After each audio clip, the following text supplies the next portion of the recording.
Thanks for coming. This is the return of Third Thursdays, and it's also the first time that we're doing this in the gallery, but then also remotely. So bear with me as I become the master of ceremonies here and handle everything on one side. And we've got two cameras going here. I'll give you a little tour of what we've got going here. This is the other camera, and as you can see, you are all on a nice big screen here. And I guess someone got it right in. Hey, Kevin. Hey, Kevin. Hey, you guys. Leon. Hey. And of course, while I'm doing all this, I'm also letting people in and keeping track of your questions. So just like we did before, as the presenters show their work, if you have questions, put them in the chat and we'll get to those at the end. I also want to say we have a show coming up with a reception on November 8th with Philip McConnell, who is a glitch artist. He does really interesting work, so check that out. Go to jkcgallery.online and then you can register for that show. But I'm going to introduce, of course, Heather and Habiyb, our hosts for this event, and I'm going to let them take it away. So thank you all. It's great to see some returning people, some new people, and we will talk at the end. Thank you, Michael. Thank you, Michael. Everyone that's watching and who's here with us, you just want to say thank you and welcome back to the Third Thursday.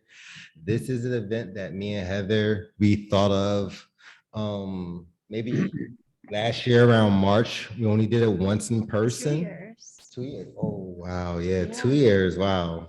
That's right. So this is the second time we're actually doing this in person. First time we did it was me and you. We did like a pilot episode, you could say. Mm-hmm. And after that, we got hit with the pandemic. So everyone, thank you. Welcome us back. Thank you. So what we do is every third Thursdays, we have two artists, photographers. We want to do it for photographers that's in trend, up and coming, and also photographers from all around the world.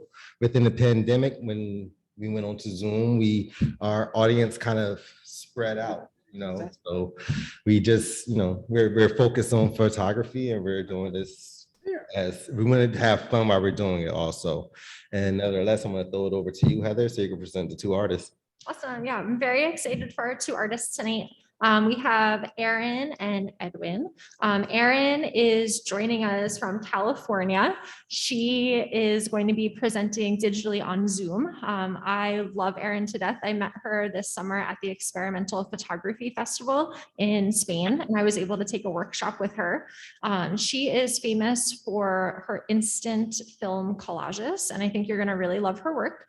She's been making them since 2018, and I was lucky enough to see one of them in person on exhibit in Barcelona. So very excited for you to see her artwork. And then I have Edwin next to me, local photographer. Everyone in town knows him. He's our famous photojournalist. I have it written down as it's a mouthful. He is the deputy digital director. Actually, visual content director now. Oh, I should have updated my goodness. website. Can't keep track of this guy. I like to just say that he photographs the governor, but really he works for our governor's office here in New Jersey. He's been a photojournalist for many years.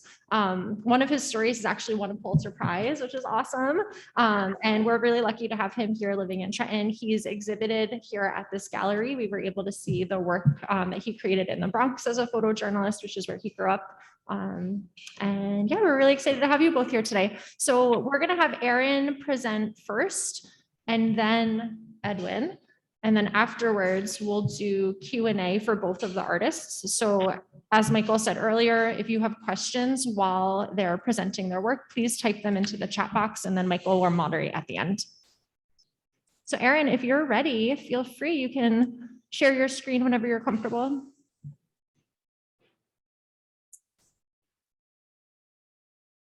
And just a reminder, we are recording. Okay. Do you see it? We're all good? Yep. Yes. Okay. Hi guys, thank you guys again for coming out tonight. I'm really excited to be able to meet some of you and answer some questions after. And thank you for the gallery for having me tonight. I can't see any of you, so I'm going to be sitting here pretty much talking to myself, but I want to introduce myself a little bit. My name is Erin Delsigne. I'm also known as the film collage artist. I shoot instant film collages, big and small, with Polaroid film as well as Fuji Instax film. I'm going to be taking you kind of through my favorite pieces tonight and I give you a little bit of an explanation as to kind of why I shoot them. I am a digital photographer for a living, and I needed a little bit more of an outlet artistically to be able to express some of the feelings I was having as I was living with a mystery illness. So if you see in my first slide here. So Erin, I did turn on the side by side so you could see people. Are you okay with that? Yes, that's totally fine. Great. So my first collage is one of my largest to date. It's shot with Fuji Instax film. It's called Rising Above the Storm, and it is 84 pieces of Fuji Instax film of all sizes. I have an Instax wide as well as Instax square in this collage. I was really lucky to be able to see the super bloom in California that year. I went out to the poppies about 9 times shooting this collage, but it is about rising above and overcoming something that you didn't think you were going to be able to overcome, and then to be able to live your dream really as being an artist, and how that makes you feel powerful and confident in a new way.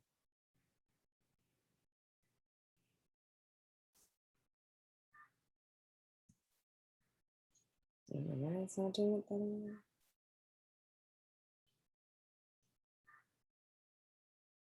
Here's the second piece. I call it Sky is Falling. It is 36 Polaroid images. I usually have worked with people in portraits.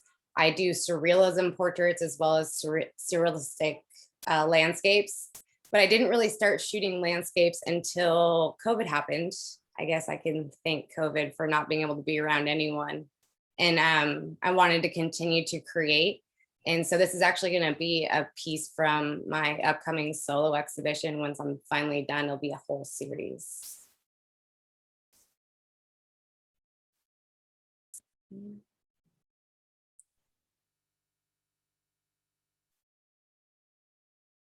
Thanks to COVID, I also started shooting self-portraits, which I had never done in my entire career to date. Which I think is part of the reason I cut my face out of it a little bit. It was the first time I'd ever shot a collage of myself while sectioning out my own face. It was a very good learning experience. But in 2019, so I was diagnosed with Lyme disease a couple years ago, and I wanted to find a medium that I could really talk about how it felt to live with a mystery illness and to go through the American medical system. And I felt like Polaroid gave me that feeling of nostalgia, but also I can experiment with temperature or with stress of the Polaroids, or using different colors in the timing. So here in this piece, I actually stuck them in the microwave and burn the edges with a lighter.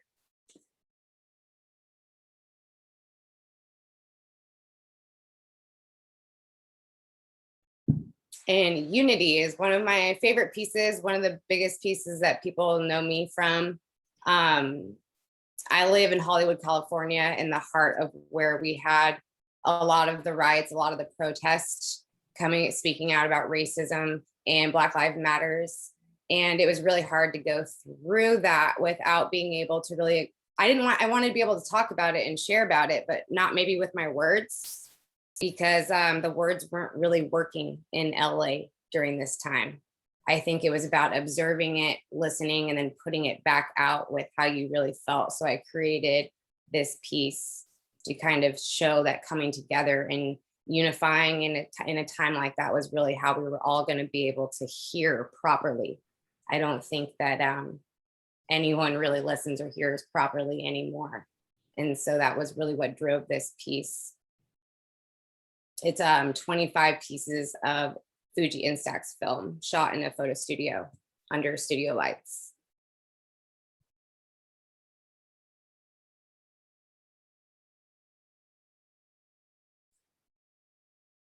This is actually a piece, an abstract landscape of the Hermosa Beach Pier. I grew up in this area, so during the pandemic, I was really struggling with finding how I could keep this going. I collaborated with my business partner and my husband, Jake Roach from Erin Jake Photography, and we shot the one on the right corners manually and then we used prints and enlarged it, and as well as mirrors to kind of make it happen. And it was a really cool experience being able to do that with my partner and kind of explore a new sense of style.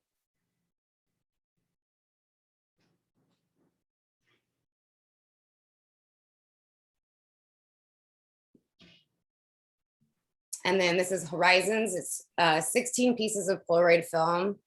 I'm actually really excited to share this with you guys tonight because this is actually a piece that no one has seen yet. So this is a brand new one for you. And if you guys are aware of what Polaroid Week is on social media, it'll be one of the pieces I drop in the next week for Polaroid Week. But this is also in Hermosa Pier using the horizons as well as mirrors.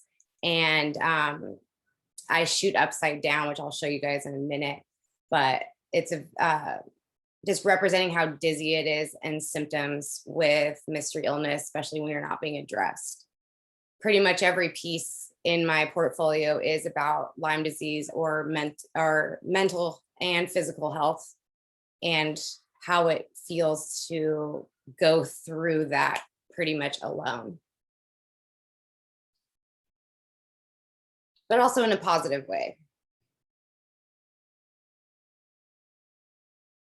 So these are I Am Hansley. I don't know if you've heard of her on Spotify. She's like a music. I started shooting COVID. I was really drawn to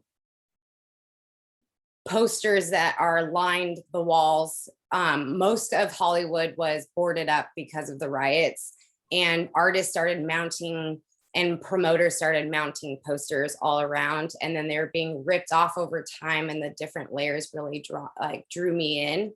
And while I was trying to find a way to shoot portraits without contact with people, I was really drawn to posters. And I would stand on the sidewalks with my mask on, empty streets in Hollywood, and collage. I started mixing paint with my collages, which you'll see a lot more of in my work coming up.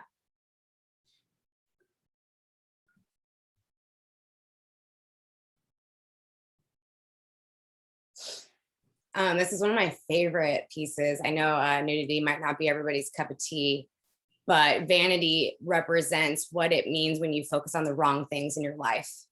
A lot of what happened with my mystery illness was my fault.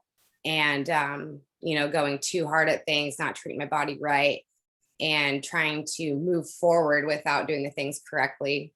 So I wanted vanity. That's why her hair, if you see, we laid it into a whirlwind pattern, just to show how fast things can move and how much, if you take your eye off the prize or something that you're working on, or you just slow down a little bit, you can really lose something so fast. But I wanted to share that in a beautiful way. And as you can see, the way that I laid out this collage, I was looking to start creating them as like a window into a portal of some sort, where you almost ripped inside and got to see a different story, is like an artistic, surrealist story of something that maybe might be too hard to digest, but it's so beautiful that you want to look at it in a certain way just to understand. And I really felt like this piece, out of all of my newer work, really helped do that.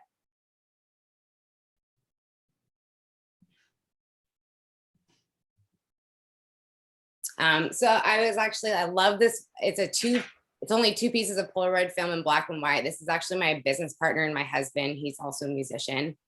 I glued bass strings from his base when he was changing it during COVID. And I wanted to start experimenting with storytelling and impacts of real people, not just models. I hired a lot of models because I do work in fashion as well, and start working with people that matter a lot to me. And we shot this in COVID. And unfortunately, it will be the only time my husband will ever pose for me again, probably. But if you're big on Flickr, you probably saw that because Flickr put it everywhere. So I used to live up in Northern California in Humboldt County, and that's where I got sick. I was bit by a tick, and I had Lyme disease. And so for a long time after that happened, I was kind of afraid of nature, which I think a lot of people who go through that is. So I created a piece that I am such an outdoorsy person that I wanted to strip down and kind of go into what made me sick, to show that it's only Mother Nature, you know. A lot of my problem was me and the way that I took care of myself. And after I learned that reconnecting with nature is a big part of all of my work, as well as like my treatment was with herbal medicine. So I wanted to be able to create natural beauty pieces. And here are my pieces, two Fuji Instax square pieces of film called Fluidity. I started using multimedia and embroidery during COVID as part of exploring new ways to be able to tell stories. And just like life, everything's up in the air, but you can still have some sort of control and still juggle your things successfully.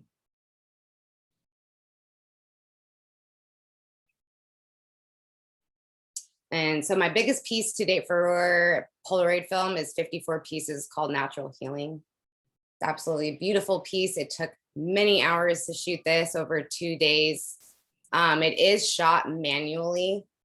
I'm not sure how you guys can see me, but I shoot with a Mamiya Universal Press with a Polaroid back and a company that made this arm. So I was able to set up inside deep forest and get proper Polaroid exposure.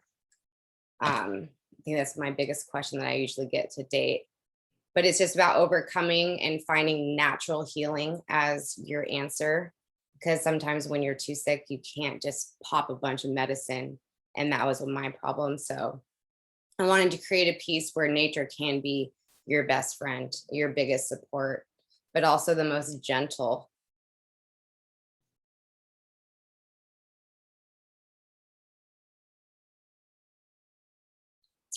And Yellow Butterfly is 13 pieces of Polaroid film. Again, I shoot each piece is shot individually, manually, and put together as one large piece of film.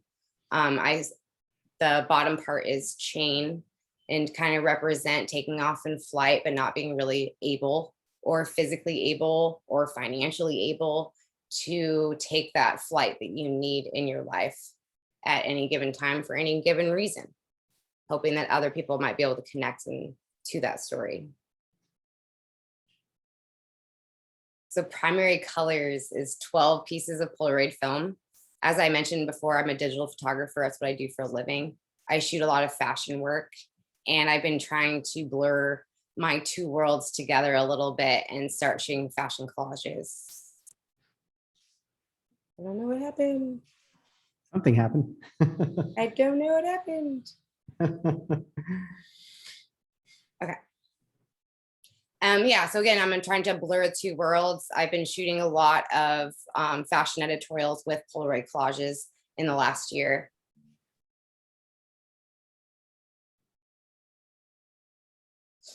And this piece is called Scapegoat. It's 8 pieces of Instax film. I love this piece because it's all made out of mistakes. I did not go into creating this piece. During COVID, I couldn't shoot, so I went into my boxes of mistakes, which doing this and doing large collages, I make a lot of mistakes. And I'm also very intricate. I don't like to make up. I'm very OCD about it. So I do have a lot of mistakes. And I was able to create this piece with a bunch of arms from the same shoot that I messed up on. And as I mentioned in Barcelona, which is a kind of a funny story, it's my highest paying print to date. And I was never going to create it. And it was made from mistakes. And I find that so beautiful. And all the little dots are from a disco ball.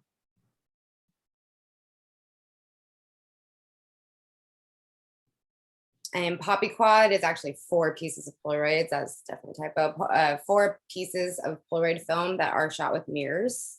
And I was actually holding the middle poppies. The super bloom, I don't know if anyone has ever done it. It would be worth it to travel to California to see it, because it's unbelievably breathtaking. Poppies and orange and blue are very, very important to me. And you'll see it a lot in my work. And poppies, their symbolism of death and beauty and rising above is very prevalent in my body of work.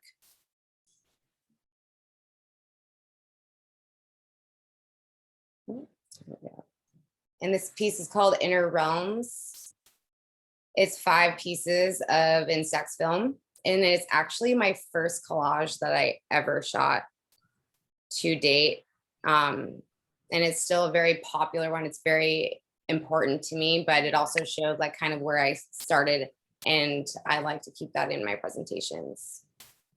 But it's about how your party, I call it the party in your gut, but all your health is in your gut. And if your gut is healthy, you're healthy and you're happy. And when it's not and it's an imbalance, it can be a party. And positive or negative, it will be a party.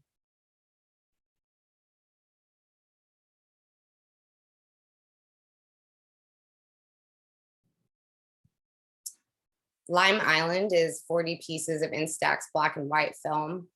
It is very important for my activism in the Lyme community to share how it feels. And a lot of the feedback that I get back are from other people with other illnesses that don't feel seen. And I wanted people to feel like that she's not alone, because she's with herself and she has her own back. And that's why it's a yin and yang of the same person. And those are actually shot.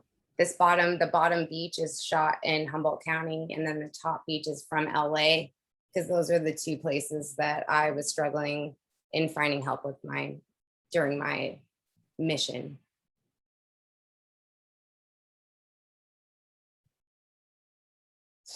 Karma is 8 pieces of Instax film in color. We shot this in the studio, which was really fun. 2 of those arms are actually mine. And we shot it on a tripod a camera that I had built out by somebody I met online. And it represents just the different aspects of what you can feel and how you can have different emotions at one time that might even contradict each other, that we're just like a bunch of feeling beings, and how you actually control that. The ring on the bottom right finger is how my partner, my husband, helped save my life. And each little thing in her hand does represent something different and something new. I don't usually like to tell people what that is, so that it can represent something maybe different for you, or your story or your struggle. And it's how we can connect on it.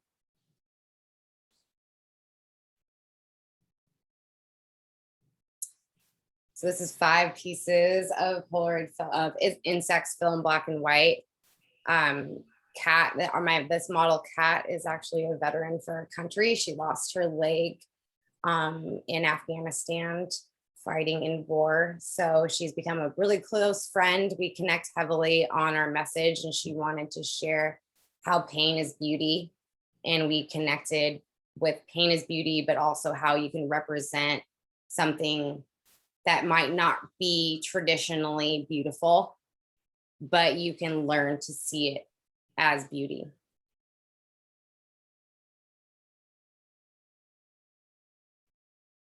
And here are 2 untitled projects that are Instax film, Instax wide mixing with Instax square film.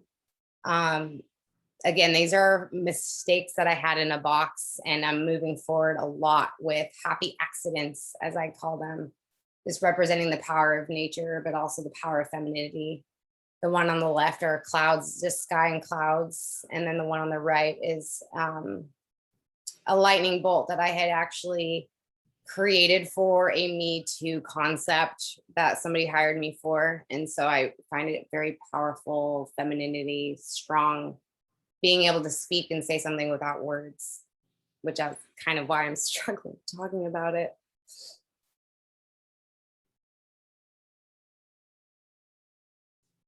So Metamorphosis is 35 pieces of Instax square film. We actually shot this on the roof, a rooftop in Hollywood, because the backdrop would not fit in the studio. It is hand painted by a painter here in LA called Heather Ireland Arts. And excuse me, it just represents how you can rise above and be beautiful, stemming from nothing and growing from nothing, or what you thought was nothing. But that story that along the way makes you beautiful in your own way.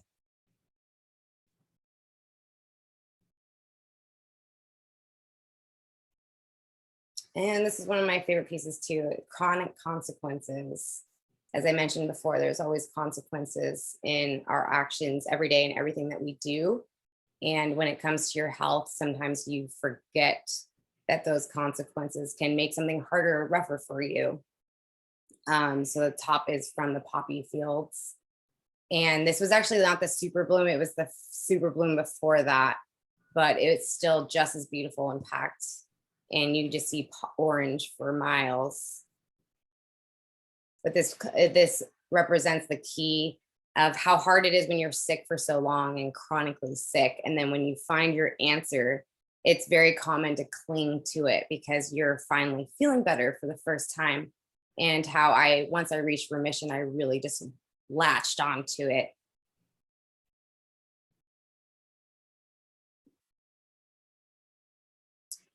And this piece is called Roses Are Red. It was a collaboration between me and Heather Ireland Arts, and it's shot in Humboldt County. And it just represents how hard it is and how sometimes you can feel stuck, even though you're really moving forward, and how important it is to kind of look back so that you actually know how far you've really come.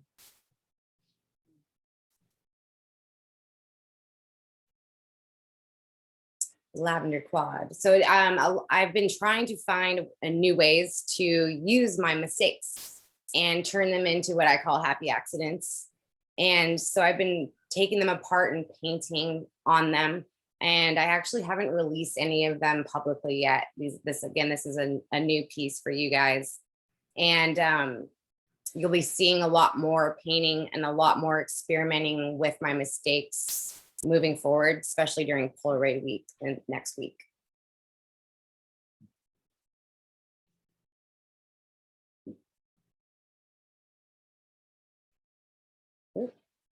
And finally, the scene.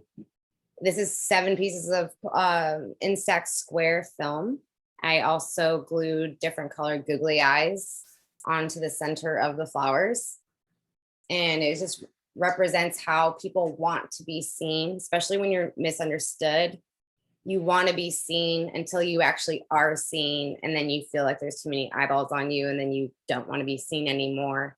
And how life is really just chasing that in a big circle of, especially with social media and stuff like that, moving into the modern world, being seen is sometimes can save your life, but sometimes can ruin your life at the same time.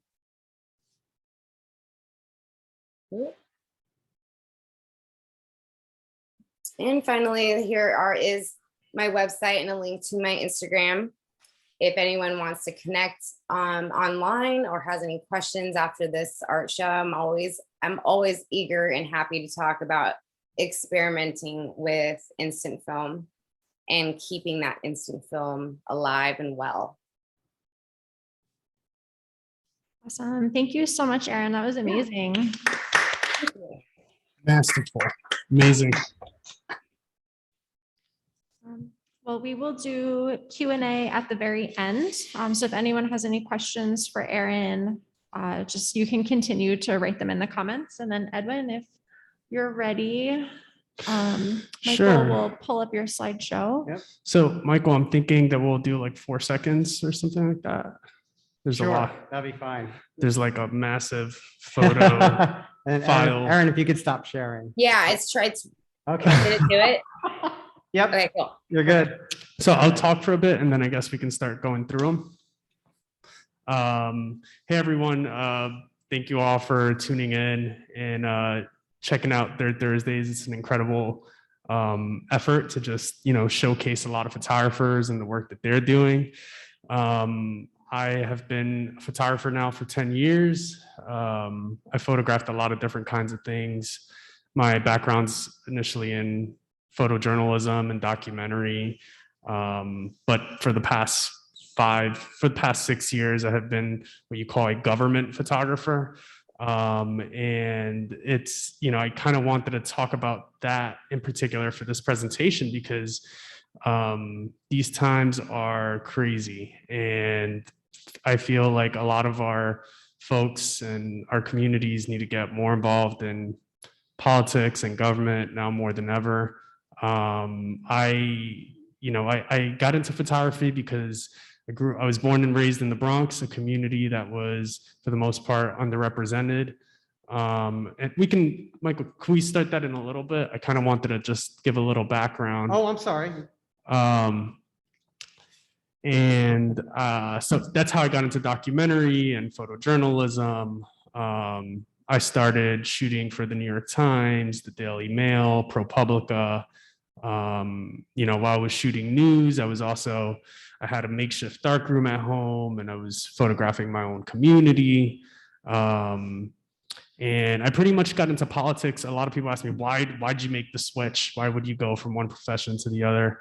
I decided to get into politics when Trump became president, and I was just in shock because I never was a government kind of person because I didn't understand it in the beginning. Anytime there was like, a Black Lives Matter protest, I was one of the first people to show up and be there in person supporting. In Ferguson, Freddie Gray in Baltimore. I was shooting for the news at that time, and I still remember I was editing photos at home. I was freelancing, living in the Bronx, on my couch with my laptop, with my dog, and an editor called me, and she was like, "What are you doing?" I'm like, "Nothing, just hanging out." She's like, "Can you go down to Baltimore right now? There's fires and it's breaking out." And I was like, "Sure." 24-year-old me threw on a backpack and hopped in a train and with no plans of where to stay. And I was just fully immersed in it. And, pretty much Trump getting elected was just like the, open call for me to be like, okay, what's another way to get involved? How else can we inspire change through my art, through my photography? I got an opportunity to work for the New York City mayor's office at the time, Bill de Blasio. And he was a very progressive mayor, and he wasn't perfect, but he was doing a great job. And I decided to join that team because it was an opportunity to make change, and also because I've soon found out that my boss and my boss's boss were also photojournalists, and that pretty much opened my eyes to this entire profession in photography that oftentimes isn't spoken about. And it's the profession of a government photographer and what that means today, and the importance of storytelling and politics and government and how that shapes the future of the country. So it's amazing. I love it. I worked for de Blasio for 2 years. I was in the front seat of New York City. I experienced so many wonderful moments. I got a chance to photograph projects that I was personally interested in, as well as cover him, as well as cover the First Lady. I love the fast-paced news cycle and photojournalism because it gets my heartbeat going and adrenaline. I'm a really fast shooter. It's crazy. It's so tiring to the point that sometimes I come home and I can't even shoot my own personal work that I used to, because it is very energy consuming and stuff if you're really into it. So 4 years ago, I had the honor of accepting a job to work for the New Jersey governor. And I chose that because it was a clean slate. New Jersey had just gone through 8 years of a Republican governor. And the new Democratic governor, Phil Murphy, coming in meant a lot of positive and exciting change for the state. It was an opportunity to create something new and build an awesome relationship. So we can start with the photos now. I've been there pretty much since the very beginning. In fact, I started 3 days during the campaign, and a day into inauguration was like one of the first major events I had photographed.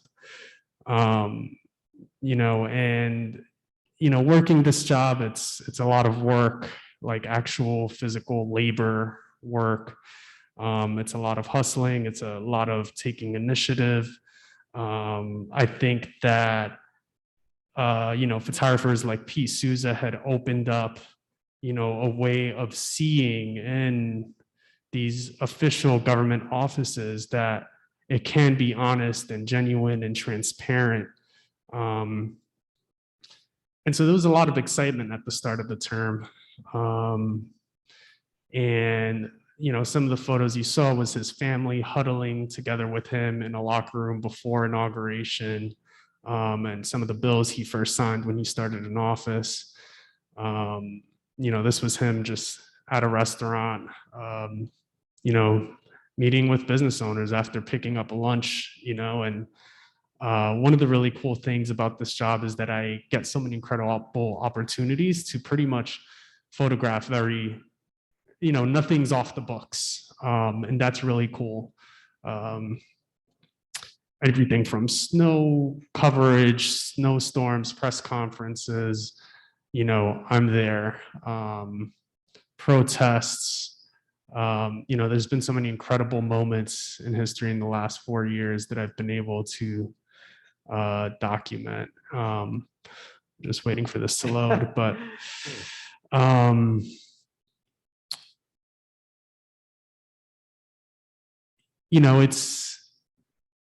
sometimes it's 2 or 3 events a day. At this point, I'm called the visual content director, which means that I can assign other photographers and folks to live stream events. I also create a lot of video. I'm a documentary video producer, and that's something you don't see here today, but it's a photo presentation. And I love photography. So, I'm excited to show it, but, the governor does a lot of 5Ks. He loves running. He loves being physically active. That's him running with the state police. Oftentimes that happens on weekends. And this was at Art All Night in Trenton, which was, a major art festival here. And there was a shooting and several people were hurt. He was there the next day, the very next morning. In fact, he texted me that night.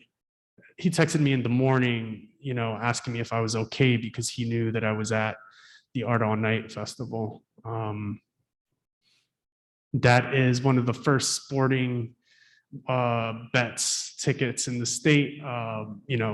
New Jersey legalized sports betting for a lot of things, and it's just another form of revenue for the state, more programs, more funding overall. So just another way of stimulating the economy. The bog turtle is the official reptile of New Jersey. That was during a bill signing. We have there's a lot of bill signings, there's a lot of ribbon cuttings, a lot of groundbreakings, and a lot of just folks talking, press conferences. I try to strike a balance of showing a little bit of everything. When I get to an event, I'll try to shoot before the event, after the event. This was during a flooding. It's the governor is the boss, and he's the one who's accountable when something bad happens to people. And, he loves the work. He shows up, and he loves to be like a listening sounding board for people that they can go to. That was during the Balloon Festival in New Jersey. A lot of this has been documenting New Jersey. It's been a massive long-term 4-year project of not just documenting the governor's office, but documenting New Jersey. I I'm driving every day, sometimes for 2 or 3 hours. You know, that's what a press conference looks like, you know, and you gotta find your way and find your angle. And, you know, I occasionally like to take photos where it kind of shows behind the scenes of what it's looking like and stuff.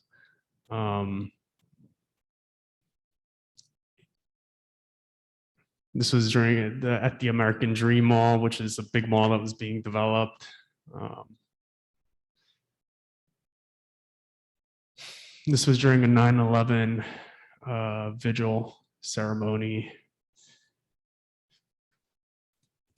The governor and the first lady. The first lady is incredible. I cover both the governor and the first lady.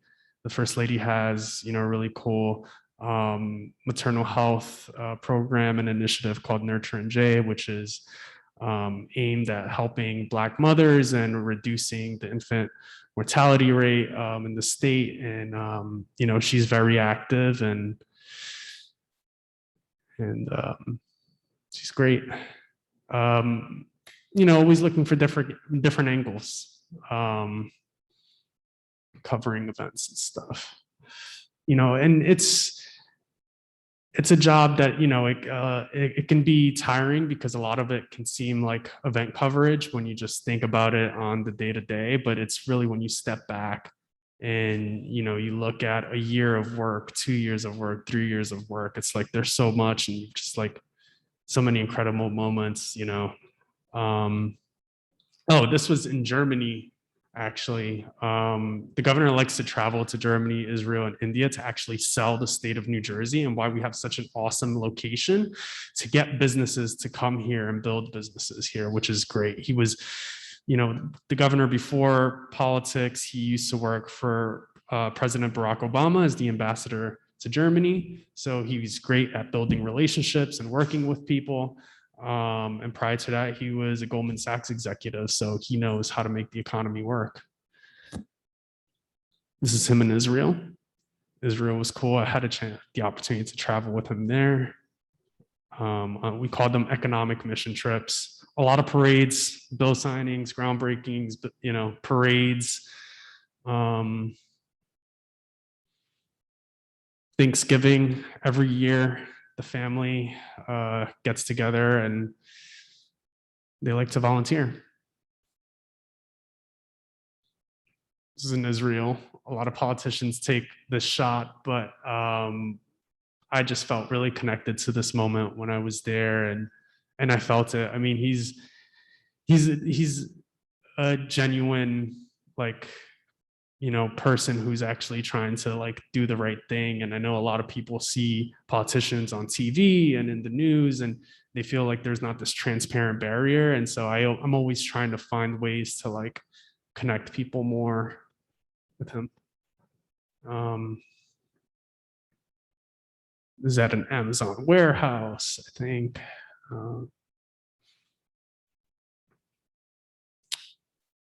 Yeah.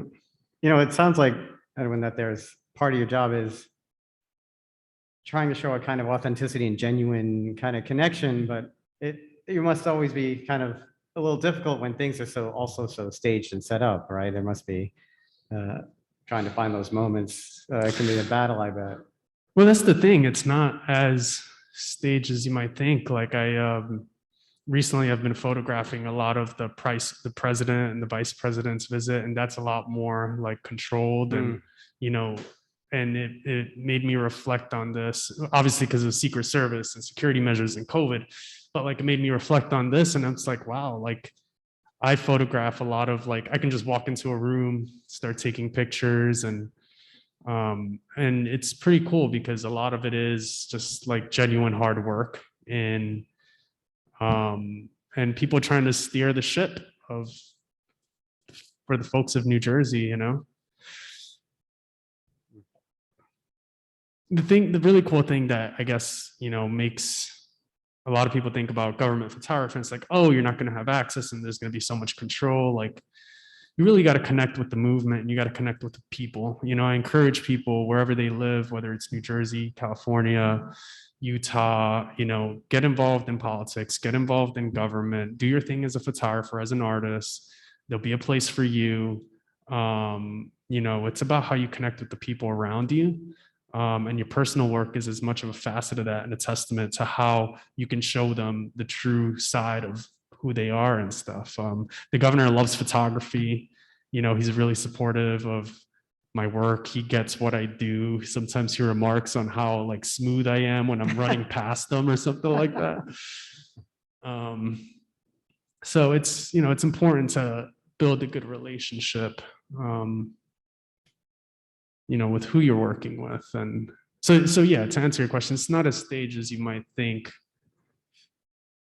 Sometimes there's no other photographers there. In fact, a lot of the times there aren't, because New Jersey doesn't have that strong of a press corps as New York City does, and there aren't that many working photojournalists. So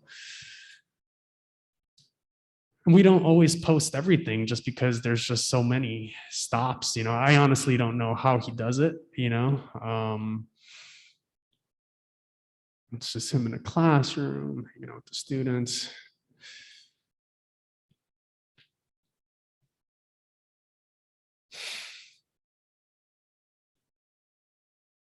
And this was at the start of the pandemic. So a lot of the upcoming images are going to be like, the access I've had with the governor and the state during the pandemic, working with celebrities like JBJ, John Bon Jovi, for the Mask Up campaign. This was actually before the pandemic, for a kitchen he was opening up in New Brunswick. But yeah. That was during an African-American heritage event in Drumthwacket. This was, I think, during one of the budget addresses. That's Sweeney, isn't it? Yep. This was during the start of pandemic when he was meeting with the Army Corps of Engineer, and Trump was still president, and the governor actually had he built a great relationship with the president to make sure that a lot of the resources, so he put politics aside and got a lot of the resources that New Jersey needed, which is one thing that a lot of people don't realize, and it's not that easy to do when you're one of the most progressive governors in the country. Yeah, I had incredible access at a time when a lot of folks couldn't get out and photograph. I was taking risks. I was double masking. I was, washing my hands every second, working while a lot of people stood in. We had to work. And in fact, the work became more passionate because, here we are in this crazy situation and it has to happen, and in addition to like photographing him, I also helped put together like the COVID slides and stuff, like the day-to-day briefings that happens every day from 9 to 12 with the numbers and the graphs. And so, it's not just photography, but this is one of the parts I enjoy the most because you get to see and witness so much. It actually, there's a tone change to your photographs, right? Mhm. When this is all happening. It was a little tense. I think that he was on the phone with the president or someone from the White House, and it was right before they were going to have a larger telephone conference call. Yeah. This was right when the field hospitals were rolling out. New Jersey was unsure of how many, folks were going to be passing away from COVID. And so around this time, I also lost my mom to COVID, early April 2020. And, that hit me pretty hard, but it also pushed me out a little bit more, to not be afraid and be out there. And,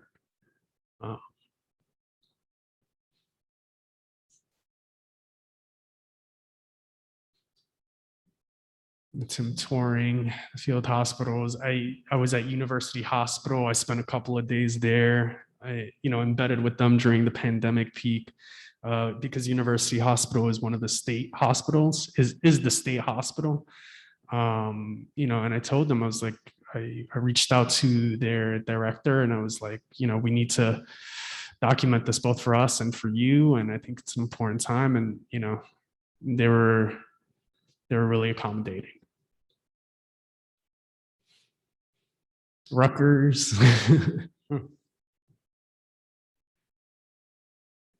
That was in the ER room. She was looking for medication to treat someone who was coming in. Smiley face on the back of the chair.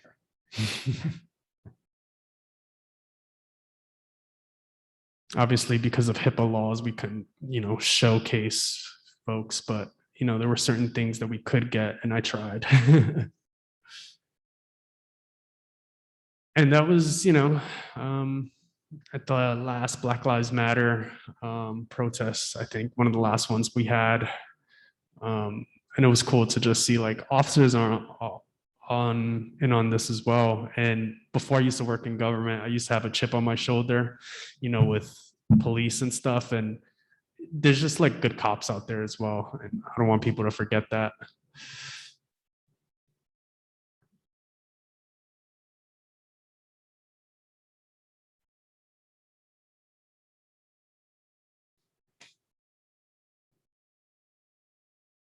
This is my artistic shot of a very familiar place, which is the COVID briefing room. And at one point I had to go there every single day, and it gets really repetitive really quick. And I was like, okay, like I started getting so bored, and I was like, let me see this differently. Bill signings turn to more distant ones, no longer people behind them. The lieutenant governor supporting small business. A lot of first pitches at local baseball games. And this is the new normal, is just photographing a lot of like, how do you do a group photo for a major bill signing or announcement, in history? You need to do it. Everybody needs to stand 6 feet apart. This was the first time the governor ever delivered his, I think it was the State of the State address or the budget address. He has two major speeches: a State of the State address, where he talks about the current state of New Jersey, and the budget address, where he announces like how New Jersey is going to spend its upcoming budget. This is the first time he ever had one outside of the State House, and so this is a pretty cool moment. And this was the regular. He had to go through all the same procedures everyone else had to go through. 9/11, when he had to stand next to Pence, Vice President Pence. This is in New York City. The opening for the Harriet Tubman Museum in South Jersey. Cape May. What's that? Cape May. Back to school during the pandemic. Sanitizing the bathrooms.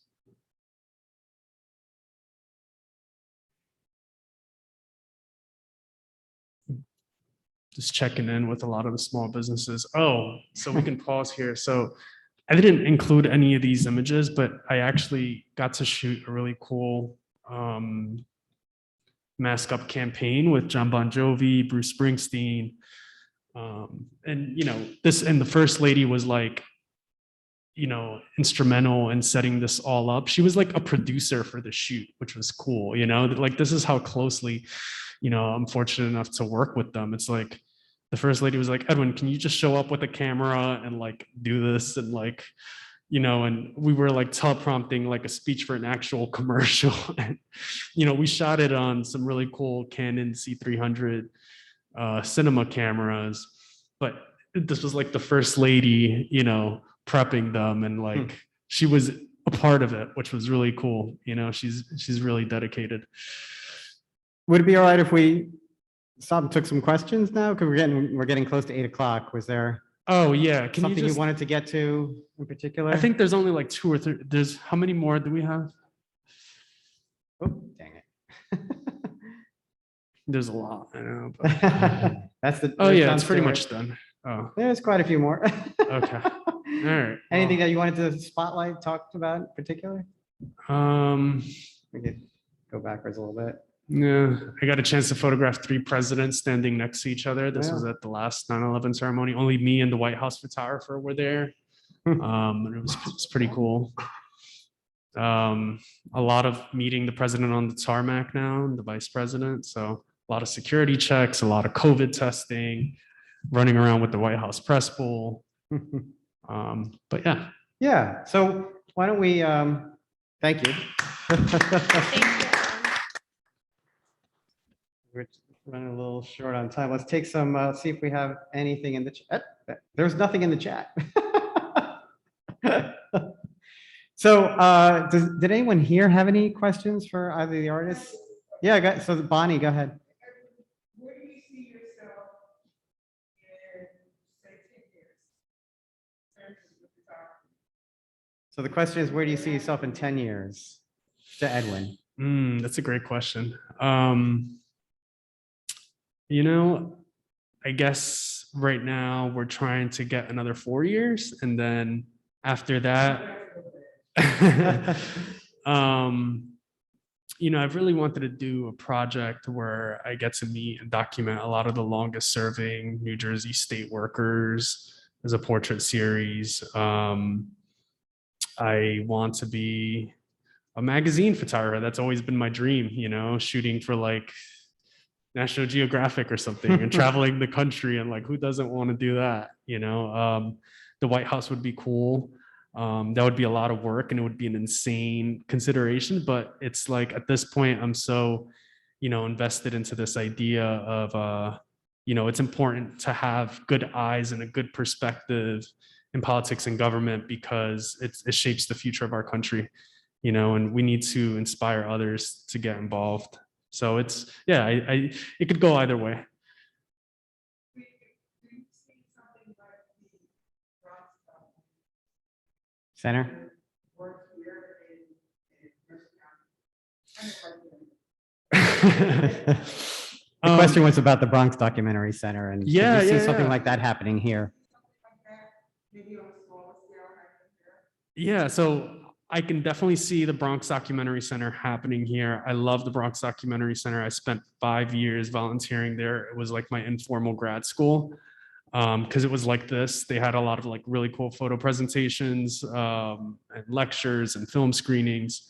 And it's incredibly important now more than ever to teach a lot of the kids in our community that their voice matters, and that photography is a tool to illustrate that. I could do something like that too. Start my own. Any questions from those on Zoom? If you want to unmute and ask a question.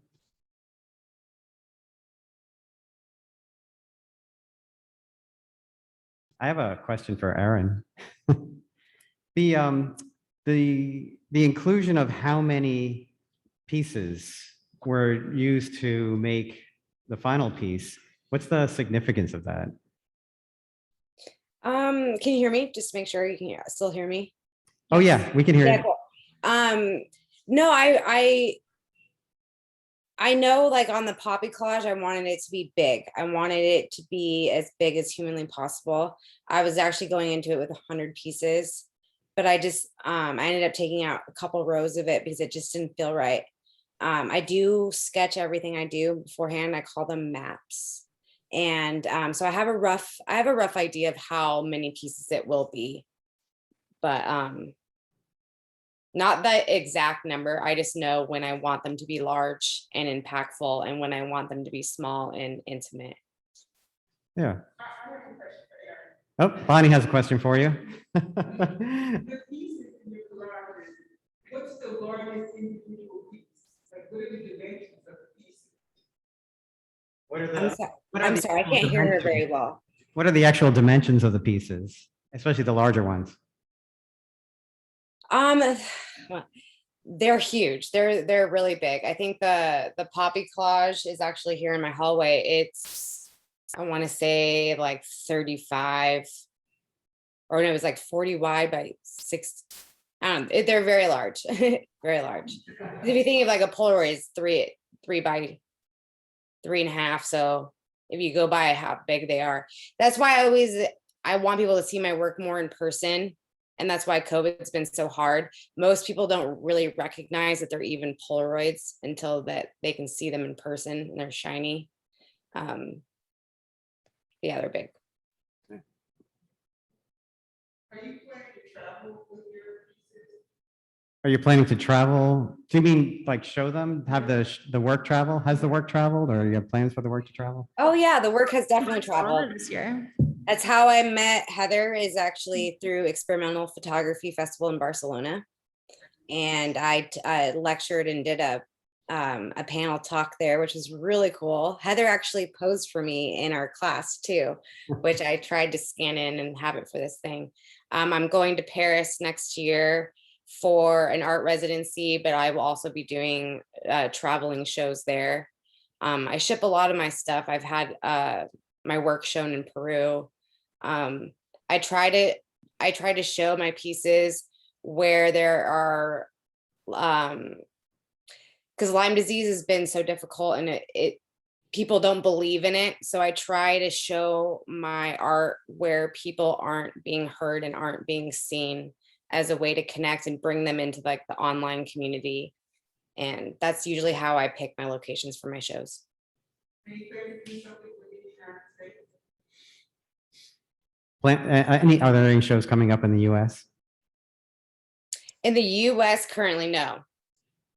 But everything's been so up in the air. There were so many plans during like the end of COVID, and then the world opened up, and I was really surprised by how many things were canceled or postponed, even though we could still do it in person. There's a lot of talks, a lot of up in the air, a lot of waiting to reschedule, but I do post all my shows on my website and on social media too.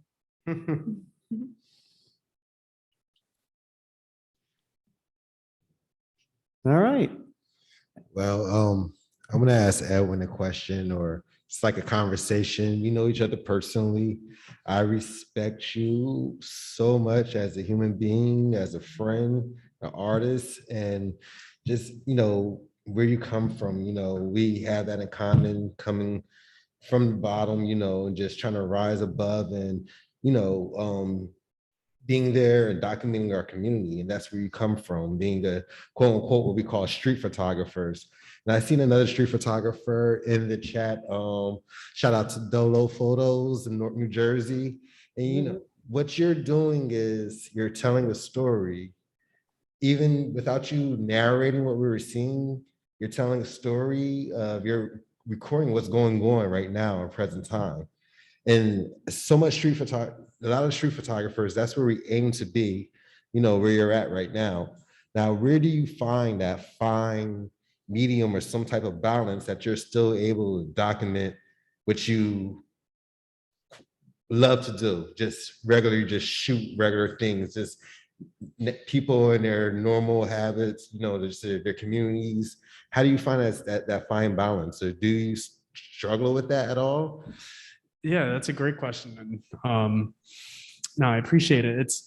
I walk away sometimes. That's my secret from, like, sometimes there'll be like, your question just reminded me of a time when I was with the governor in Camden on 4th of July. It was a summer, and he was, he was in one of the roughest neighborhoods there. And he was meeting with a mom at a house in the backyard, and he was meeting with the family, and they were talking about, how it was going for them and how they were doing. And all the photographers were like following him and photographing that moment. And I got some of that too.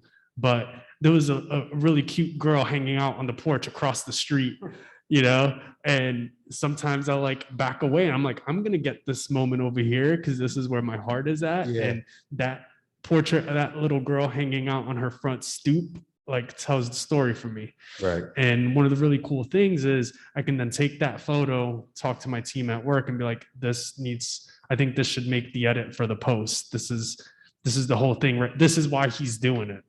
This is why he's out there. And it takes time to be able to like do that, but I always look for those like little golden nuggets of opportunity to break out of the norm, break out of what everyone else is doing, and like find my own way in it, which can be challenging because you get tired and it can be busy and stuff. So that's the balance for me. I try to find what's visually interesting for myself. I get there, I cover everything that I know that we need in the first 10 minutes, and then I shoot for myself and what makes it interesting. Good answer. Yeah. Thank you. Thanks. Go ahead, Tamar. Hi, Edwin.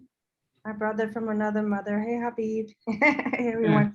I just wanted to say, Erin, I really love your collages. I do collage as well in photography, and I always say that I have bad grammar, and that's kind of a way for me to have a conversation with someone. So thank you for your work. I absolutely love it. And Edwin, you're one of my favorite artists out here, photographers, and I absolutely love more of, your political work is cool, but you know where my heart is with your other work, your street art. And the students from Fábrica de Fotos still talk about your work, and they still talk about Habiib's work and stuff. So I'm still doing another session with them, and I'll be hitting you guys up at some point. I just wanted to say I appreciate you guys and this whole, thing again. I am in Puerto Rico. I'm not sad that I'm not there, but I'm also, sad that I can't be there with you guys. But not really, because it's like 100 degrees here, so I'm okay. Thank you, Tamara. I was gonna cut Edwin off. I didn't want to be that guy, but I was gonna cut Edwin off when we had like 10 minutes left. I was like, okay, we see the governor, we done this shit. Show me some of that South Bronx street photography, but I didn't want to be that selfish street photographer. I wanted to see a lot of your old work, but definitely tell people where they can see your work at, because you have a great body of work. Yeah. I thank you. And I got to this because of that work, and I still do that work. It's a really personal. I photograph a lot of my family. I photograph a lot of my daily life. That stuff matters. You can find me at Edwin Torres Photo on Instagram, and on Facebook, Edwin Torres. And my website's edwintorrespf.com. I'm very approachable. I still play around with film, and I have a dark room at home now. And so I'm also a resource if anyone has questions or needs advice or anything, or, I'm there. Feel free to reach out.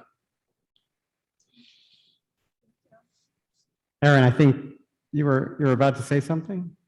Oh, I was just saying thank you, and thank you for who just said that to me for coming and everything. So That was and tomorrow. I wanted to say thank you for everyone who showed up online and in person, as well as the gallery, for a great opportunity.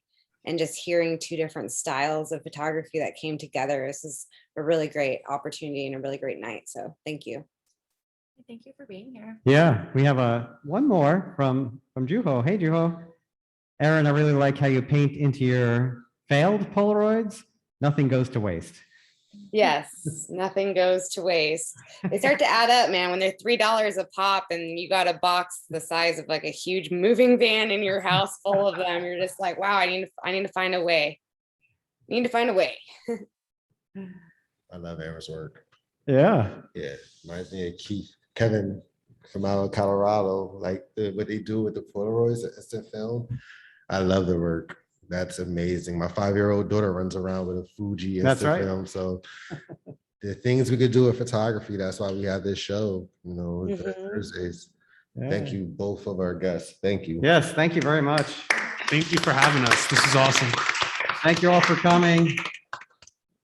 Yeah, before we sign off, just a reminder that our next one is November 18th. And as always, we're going to have two completely different artists. We're having Chris Facey join us, a photojournalist on Zoom. Yes. And then in person will be Kyle Lang, who has some really interesting darkroom surrealist work. Absolutely. And I think what we'll do is what I didn't account for being here is we can't stay as late as we used to. We can't have our after hours meeting because I have to let security go home. So we'll probably move the time slot if it's okay with everyone, 6:30 but then we can go to 8:30 and we can give ourselves some extra time, and yes, I'm sorry, to 8, sorry, 6:30 to 8, and we'll give ourselves a little extra time. So thank you all for coming. Thanks again. Thank you for being here. Bye, everyone.